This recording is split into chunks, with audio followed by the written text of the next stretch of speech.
मैं यहाँ पे हैरान होता हूँ कभी कभी कि अगर लोग मेरी वीडियोस देखते हैं, यानी कि रेगुलर देखते हैं। आजकल मैं रोजाना वीडियोस नहीं बना रहा हूँ, कुछ पर्सनल मसरूफियात हैं, बट बहरहाल आपको जब भी मार्केट किसी इंपॉर्टेंट दोराहे पे होती है मैं अपडेट दे देता हूँ। तो लास्ट वीडियो बनाई थी मैंने, तब बिटकॉइन काफ़ी पंप कर रहा था और मैंने आपको क्लियर कट उस वीडियो में बताया था कि इस टाइम एक बहुत अच्छी फंडामेंटल अपडेट आई है मार्केट में और इसी रीजन की वजह से बिटकॉइन इस टाइम पंप कर रहा है। बट जो न्यूज बेस्ड पंप्स होते हैं उनके बाद हम यही एक्सपेक्ट करते हैं कि मार्केट रिट्रेस करेगी। मैंने आपको समझाया है कि शॉर्ट टर्म के अंदर मार्केट हमें दिख रहा है कि करेक्शन ले सकती है, फिर भी मैं हैरान होता हूँ लोग जो है समझते नहीं बातों को और अंडरस्टैंड नहीं करते और बाद में जो है ना पैनिक करते। एनीवेज, यहाँ पे मैं आज की वीडियो के अंदर कुछ इंपॉर्टेंट चीजें आपको समझाने जा रहा हूँ और यहाँ पे स्टेप बाय स्टेप हम आगे बढ़ेंगे ताकि आप जो है ना मार्केट की असल पोजीशन को समझो। हम बिटकॉइन को भी देखने जा रहे हैं और इसके अलावा ऑल्ट कॉइन्स की मार्केट को भी देखने जा रहे हैं कि अगला मूव जो है क्या हम देख सकते हैं मार्केट के अंदर। सबसे पहले बिटकॉइन का मैं मैक्रो लेवल का चार्ट ओपन करूंगा। मंथली टाइम फ्रेम का चार्ट मैंने ओपन कर लिया है और यहाँ पर आप लोगों ने इस चार्ट को देख के बताना है कि चार्ट इस टाइम आपको मंथली के अंदर बेरिश दिख रहा है या फिर आपको इस टाइम कोई चार्ट के अंदर बुराई नहीं दिख रही है। ये आपके सामने देखो, बिटकॉइन ने पंप किया, यहाँ पे अपना एक हाई क्रिएट किया, यहाँ पे तकरीबन 1,10,000 के आसपास। फिर हमें एक डीप रिट्रेसमेंट देखने को मिली।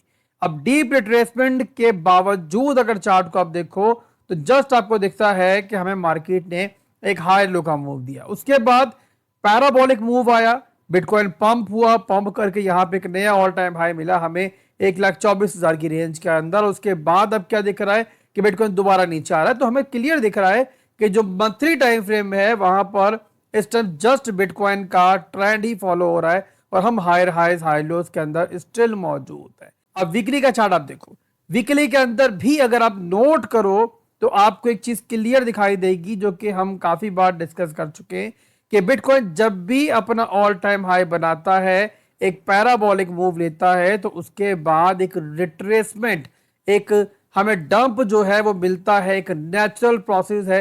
और जब भी ट्रेंड आप देखो ना ऊपर जाएगा तो कभी भी जो है ना मार्केट हमेशा पंप ही नहीं करती रहेगी।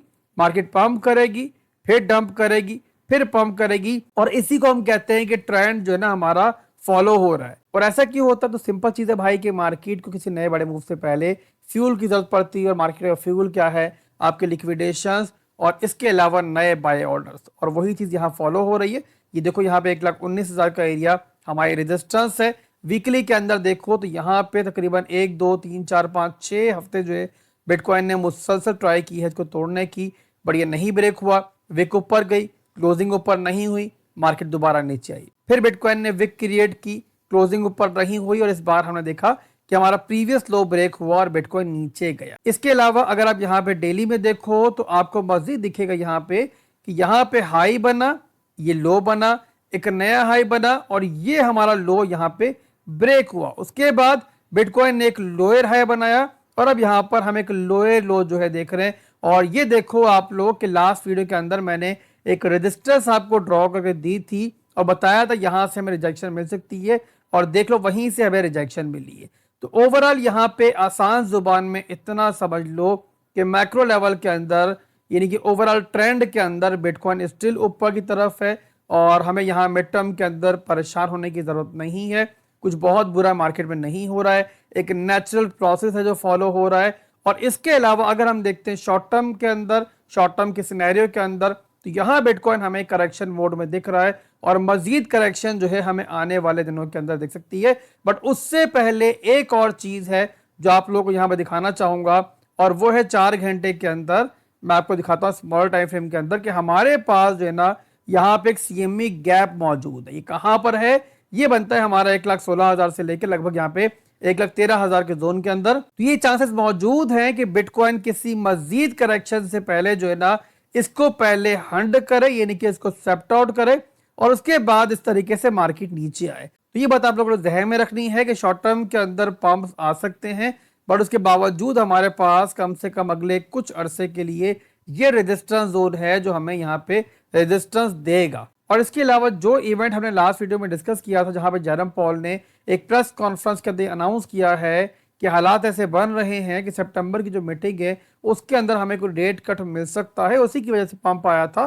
तो उसके बाद करेक्शन का मतलब मेरे भाइयों सिंपल ये है कि अगला जो इवेंट है ना, यानी कि जो एक्चुअल इवेंट है एफओएमसी का, जहां पे अगर रेट कट्स अनाउंस होते हैं और मार्केट अगर उससे पहले करेक्शन ले रही है, तो ये चांसेस बहुत ज्यादा बन जाते हैं कि रेट कट्स अनाउंस होने के बाद फिर हमें जो है ना एक अच्छा पंप मिलेगा। अब यहाँ बिटकॉइन को तो हमने काफी तफसील के साथ डिस्कस कर लिया है, बट जो असल मुद्दा है आप सबका वो है ओल्ड कॉइन्स। आप लोग सोच रहे होंगे कि ओल्ड कॉइन्स के अंदर क्या होगा, तो मेरे भाइयों आपको यहाँ मैं उसके लिए बिटकॉइन डोमिनेंस चार्ट दिखाना चाहूंगा और आपको एक जबरदस्त चीज दिखाना चाहूंगा। आप यहाँ पे दोस्तों याद करो कि लास्ट टाइम जब भी बिटकॉइन किसी डीप रिट्रेसमेंट में जाता था, तो उस टाइम हमारे जो बिटकॉइन डोमिनेंस है उसकी क्या हालत होती थी। आप लोग जानते हो कि जब भी लास्ट टाइम हम डीप करेक्शन में गए हैं बिटकॉइन की, तो वहां पे डोमिनेंस जो होती थी ना वो हमेशा हमें पंप करती हुई दिखती थी, यानी कि मैसिव पंप्स हमें तब दिखते थे कि जिस टाइम बिटकॉइन जो है बुरी तरीके से ब्लीड हो रहा होता था।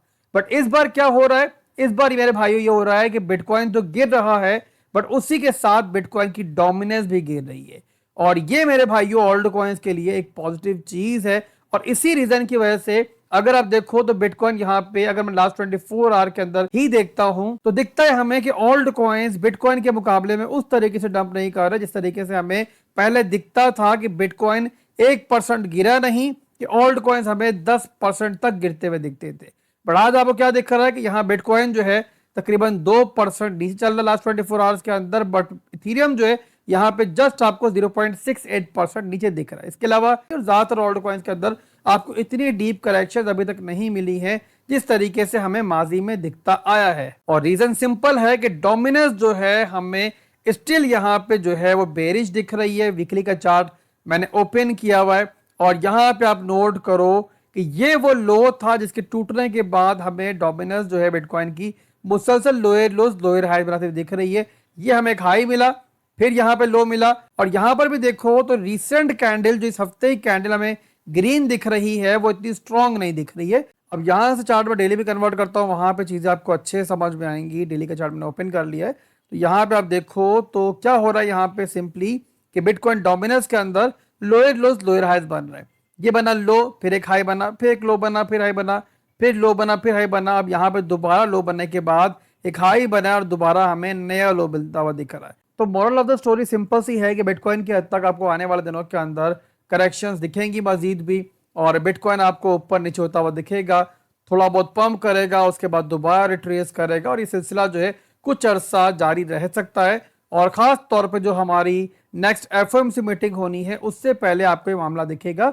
बट अगर हमें प्रॉपर रेट कट मिल जाता है एफओएमसी मीटिंग के अंदर, तो उसके बाद फिर जो है आपको अच्छे मूव्स मिलेंगे। और उसी के साथ ओल्ड कॉइन्स के अंदर एक बात आपने ध्यान में रखनी है, क्योंकि यहाँ बिटकॉइन डोमिनेंस का ओवरऑल ट्रेंड जो है वो नेगेटिव है, तो डिफरेंट ओल्ड कॉइन्स के अंदर आप मिड टर्म की प्लानिंग कर सकते हो, अच्छी एंट्रीज ले सकते हो। तो बहरहाल दोस्तों से बहुत सारे मेजर कैप ओल्ड कॉइन्स हैं और इसके अलावा मिड कैप ओल्ड कॉइन्स भी हैं कि जिनके अंदर हमें दिख रहा है कि थोड़ी बहुत करेक्शन जो है हमें देखने को मिल सकती है। बट वो करेक्शन जो है मेरे हिसाब से एक बाइंग अपॉर्चुनिटी रहेगी, और काफी ओल्ड कॉइन्स के जो मेजर डिमांड जोन्स हैं मैंने मार्क भी किए हैं। तो आने वाले दिनों के अंदर मैं इंशाल्लाह साथ के साथ आपसे शेयर करता रहूंगा जब जब मुझे अपॉर्चुनिटीज दिखेंगी।